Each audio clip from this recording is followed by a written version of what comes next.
What makes Detroit so magical and special?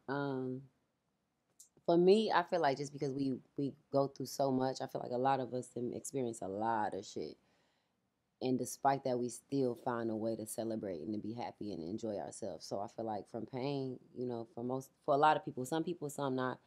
I feel like creativity can be just inspired from a lot of that shit. So I grew up on the west side of Detroit. What was it like?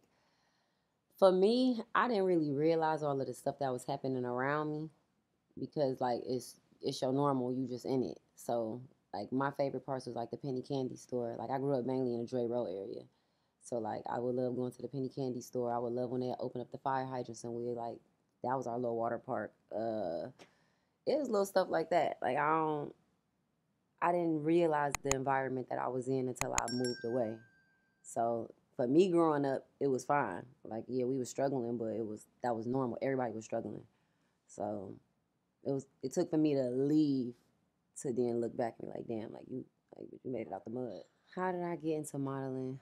Um, I just I always been a big dreamer, always been a big believer. So it was just more people telling me I should do it. Where at first I was like, they just gassing me because they being nice. Like my mama childhood best friend, she would always tell me, and I'm like, oh, she just trying to be nice and make me feel better.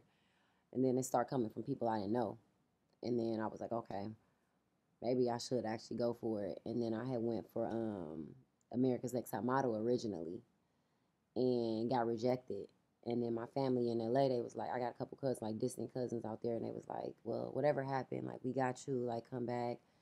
So I was like, all right, bet. Went back home to Detroit. I worked my normal job for maybe a month. I probably even last a month. I said I was stacking my money up. I ain't stacked shit, y'all. I went back with like $176. Like my auntie was calling family members like, oh, Ebony trying to move to California. Anybody can contribute, whatever. I got $5 here, $10 here, and it, added up. Everything helped. I moved to Cali, and then we figured it out. And yeah, like I said, I was just sporadic. Like I was just very I just believed I ain't had no fears in me at that point because it's like where I'm coming from. It's like it couldn't get worse than this. So it's just like I figure it out. I'll be able to get a job. I always knew how to get a job. So how did it prepare me growing up in Detroit? Um, I mean, it just go back to the humble part because like I seen this side and I've seen that side. So for me, it's really like I don't want to change this side of me. Like I don't want to forget where I came from because I feel like it kind of like it keep that gas running. It keep me pushing. So I in the sense of where I came from, how it prepared me, I say it just I'm motivated. That's really what it is. Like I don't want to go back. Like I want to go back to help make a change, not me having to go back because I ain't got no choice. You know what I mean? Like I love my city, but they don't really give us opportunities there like that. So I feel like the ones who able to make it out, we got the opportunity to give opportunities to people. So it's really that like that's really the motivation.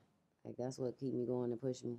Like that's what I feel like keeps me in my space of what I'm trying to do in the industry. What keeps me grounded? The reminder, my family's still in the hood. Like I ain't rich yet. Like I say yet, because I'm a strong believer and I believe in myself. I know I'm not in this space for no reason. But I don't know. Yeah, just that constant reminder, and it's not just about me. It's bigger than me. Like I'm always say that it's bigger than me. So it's like I can make it, but it ain't no fun if it's just me eating. So yeah, really just a reminder that is more people that I need to. It's not my job to save people because I'm not a superhero. Fucking. I'm not God, so I can't save people. But I do believe when people put in these positions, coming from where we coming from, it's a reason. So I think what just keep me grounded is the reminder. Like my people still need help.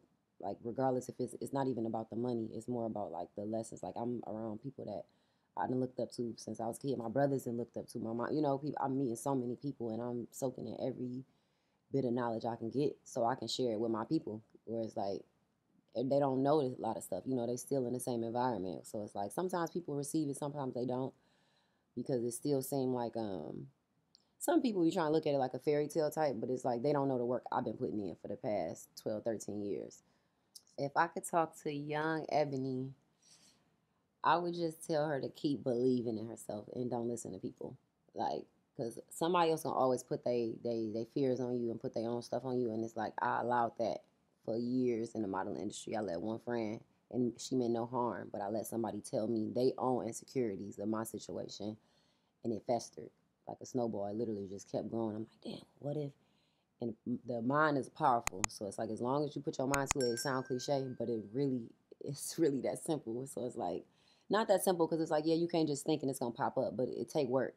But I would just tell myself to not listen to nobody else. Like believe, not listen in the sense of if you know that's what you want, believe in that and keep going. Follow the signs that God sends you. Follow the path. Like it's gonna be roadblocks. It's gonna be people trying to steer you another direction. But like just stay focused and keep believing. Giving back is like one of my biggest. That's my one of my biggest goals. Everybody asks me like, what's one of your biggest goals and dreams out of all of it? And I got this nonprofit I've been working on for a minute. It's not official yet, but it's gonna be called Ebony Love Foundation, and it's basically just to service like kids that grew up in the system like me.